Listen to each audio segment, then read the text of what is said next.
روش باش گهدارین رادیو ابویر افم تماشاوانین ما دریا پیلا افم 103.5 نكون نهامد بینن دریا رو پیلا مربویر عربی چاره کدن سلاوریج بناوته و دانوکی دست پیکا پروگرام خودجی مدا دیار کرنده برز روحان مصطفى سروکا زانینگاه روجاوا دریا خطا تلفونیر پش داریم با روش باش بخیر هاتی روش باش مامستا روز باش بوناته سپاس بو وی درفته دخوازم دسوکی ویش تا بپرسم و بری چند روزان برز روحان را گهاند کو درگاه تومار کرنه با مفاضله 2019 2020 هات وکرن مکانیزمه پیشکش کرنا کاغذان بشین کو دنوا و مفاضله دهنه بله دسبيكي سباش بواجي وأم دفت دامج وأم بواكي فرمي راجينا تشتي كارو خباتين كل زانجه هتي مشاندن براستي وك واني زمان ما وك دستا ريفابر وكوميتي مفاضلة بله ام الهف كومبين وما بريارة دسبيكرنا يعني تماركرنا سن مفاضلة صالة نو يا خاندني بله ايش بواجي ما وك بريار ما جو بيستو بينجي حيشتان ومفاضله دست بي بك حتى بازي مها نهان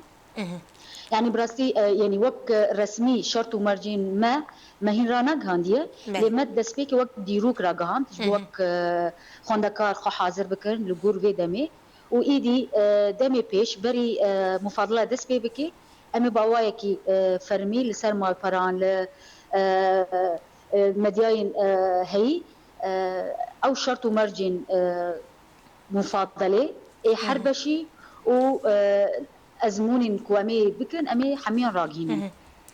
هجماره که سینور دار کری جخونده کاران و ورحم بسکرین یان و درگه فکری با برز روحان لپشیا حمی کسی کو تبلی فاکولته انزانین گه ببن راستي يعني جور حربشك ام هجمارك ديار دكن يعني نوك زانيجي جشتي باش يعني بيوستي ما يعني درفتا حربشكي تقص فكري يكو خدكار بقرن ما او ديار كرنا بو حربشي يعني جور وي هجمارنا وي هجمارك باش تفي زانيجي ببيجي يعني بشه نوجن کد هندر زانینگاه رو جاوا ده هاتنه چکرن سالین خوندنی چندن ينون بوبون بله ینو براستي يعني مهين النقاش دانا يعني وك رسمي بله ما هين بريار دانا خستي باش النوتين حاضر كرن يك راغاندن وك بايمانجه وحاضرتي او تيكرن هروها باشا وجاي عربي زمان وجاي عربي هروها فاكولتي حقوق بله دجي زانستن اولي بله يعني العلوم الدينيه او بله جي يعني نقاش وي حاضرتي وي حمي نها تقريبا برب داويه يعني تاني مايا ام برياره داوي بستينن او تيخن ناف مفاضله يعني اللي قروي وديار ببي كي جان حمي باش من بحث كري وي تافي مفاضله بن بلكي ناس سيان ضد او برياره داوي ما هين ناس طانديه برز روحان چما را گاندن و پیمانگه به نفا کلتبه براستي يعني او نقاش جهات كرن يعني وقت بيوستي نها في دمي دا باواكي لازقين جبو وجي او نقاش هات كرن ودي ساجي دي نقاش انداجي دين كو تيري ناكي دصال يعني احتمالك برمزن او ببي وك بيمانجها بلند يعني 3 سال جبركو يعني دم 2 سال تيري ناكي كو وك كسن في سبور قارمة دوي واريدا بخبتن ويكيم بي جبو وجه نقاشا داوي كو أمبكن 3 سال يعني فايمانجها بلند زانینگاه رو جاوا برز روحان حتى اینها اعتراف که ناو دولتی حتی روژا ایرو ورنگرتیه چرا نوسا وان خونده کارین کودر چونه و چبه راستي بجا بلكي برجاران جيتي نقاش كرن بله اعترافك ناو دولتي تنايا مگو ام دسپیکی کاری خود ماشینن ام بنده کسی نامینن لکیلک و خباتی کنها مزاننگه هدی ماشینن بشک جيجي خبات ما سر استا ام تشاوا اعترافك ناو نتوي يعني اعترافك جهلا هن زانينجهان ام بستينن ام دكن جبوجي يعني وك مكتب علاقات وتيكلين ما بهن زانينجهان واكاديميسيانا دوي وريده ام دخبتن بله جبو خوندکاری ما کنها دخوینن و چارس نوساوان و روشاوان و پیشارو جوان هن کس بیجن ندیاره ام حرتم دبيجن دمي باوري من بتشتك هبي بسازيك هبي يعني وك سازيك اكاديميك وك زانينجا ام دبيجن يعني امي لجور درفتا ما امي في سازيه بيش بخن واصطوي اكاديميك بلند بكن واعترافي باز بخا بي بكم بله دمي حمي بنجاه حاضر ببي واصلا اكاديميك ام بلند بكن هدي از بيجن دما بيش وي بريارن وروشن خشوي ورا زلال كرن وما اني زمان اب جريداي روشه سياسيه يعني براستي يعني ام قص بخبتن لي دي الي كده ام دخازن دي بريا هن كسيات اكاديميسيان كل درفا دجين دهن زاني جهن درفا دمي ام فيت اكلين اكاديميك بينن بلكي دمن بيش هن زانينجه او اعتراف بكن يعني باشا تيمين واندايني چاواتين هل بجارتن بريز روهان بسپوريا وان زيدية الگور آستا باشيان چاوي يعني ما مستين كو درز دن بله بله زاني ما مستين يعني بخا وقت سيستما زانينجه هي سي في تين او سي في كوتين بور بشان ام نقاش دكن باش يعني ام وان تبينن هفديتيني بارا تشي دكن كاريكو كرنا بري تجربيكو الجاموان هنا ام بور ويجي وان اركدار دكن ودشوبينن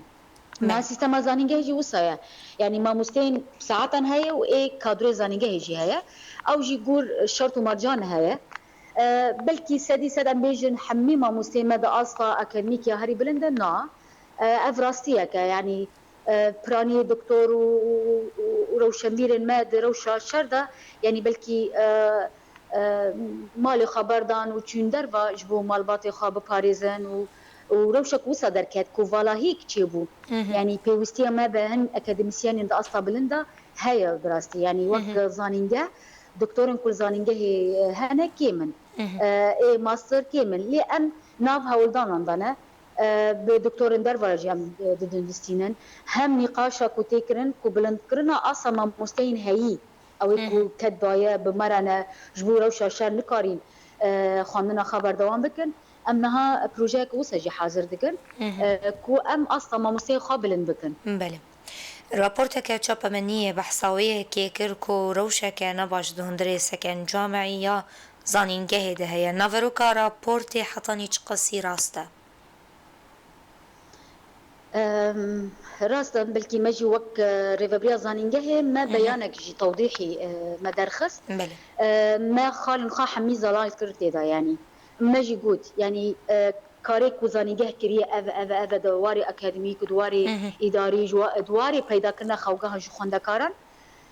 دفي روش وشرط يعني شر بجشتي لسوريا ولا باكور جراتي سوريا بتايبات هروها دروشي اف عقوبات اقتصاديه لسر هرمك وباندورك لهرم مجد دكا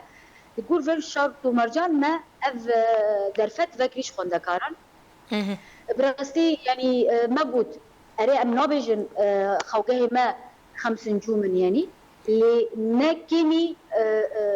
اصلا هي جواكي يعني باشتري كروشنها جواكي دي جيان كرن براستي يعني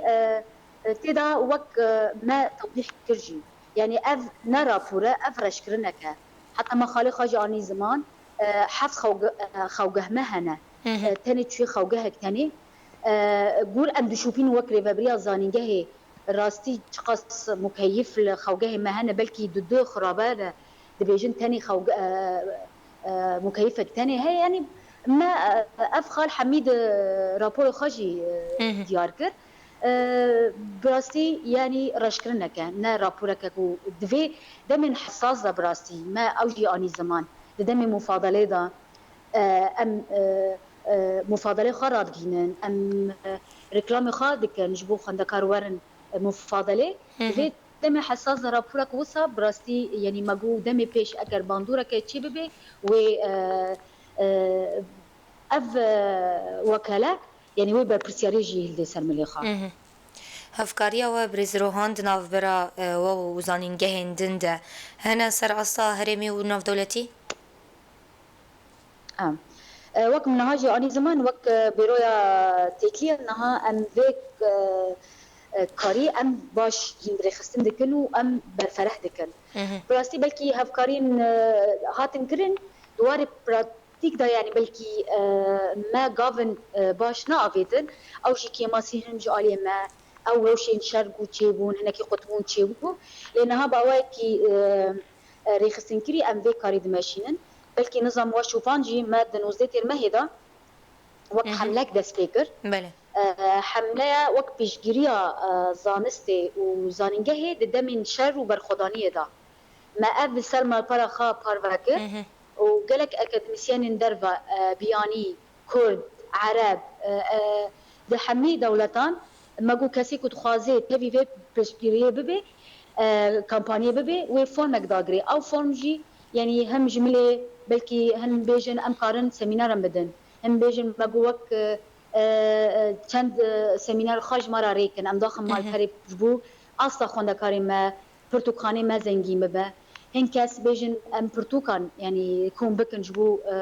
زانینگه ها روجاوا یعنی پینگاوا کوسا ما دست بکری و براستی بالصدان ایمیل و کسن کدو خازن تبي في كامبانيا ببن و اليكاريا زانيغا هروجافا بكن نها ام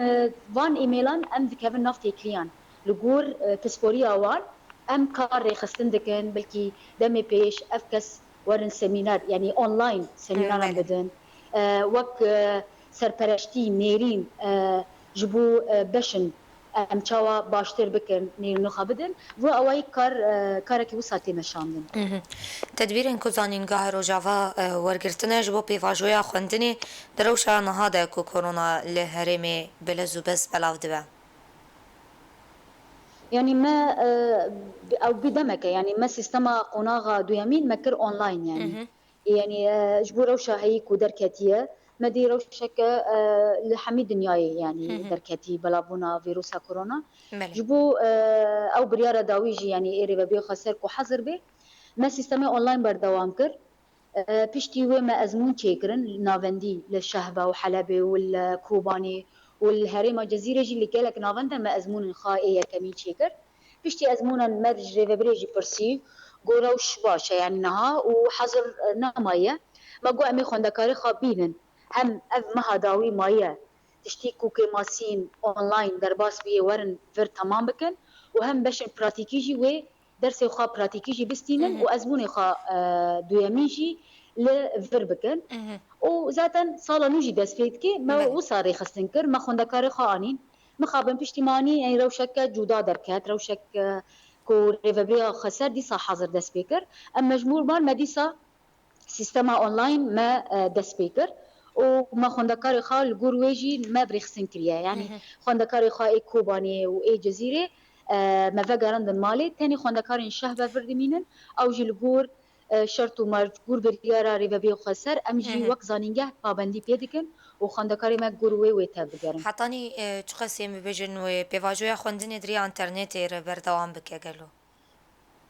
براسي اوجي جريداي روشا جشتي يا كورونا يعني امن كانوا بيجن حتى مهك ونغنو امي دوام فعلي دس بيبكن او جريداي روشا جشتي ايه كورونا وبريارا ريفابريو خسر كودستيني يعني كا حظنا حتى بيستي مهيا قالوا وي بيشتي في بريارك دندر كفي حظرك خورتر كينتر سفكتر ام نظانن لجور بريارا ريفابريو خسر ام جوك سازيا كريفابريو خسر امي پابندی پی بکن و بریاری پرورده که اونلاین به یا دوام به امی بستیم باشه برز روحان ده هفپیوینن برین بویر فهم لگل دستیا تندرستیه برپرسین دستیا دانا زانین کو روشن شبهت دناوا خوندکاران ده هیا کل سکن جامعینه روشوان خوندکاران چیه گلو هجمروان کسان چقاسه حت گلو کارانتینی دنیالنا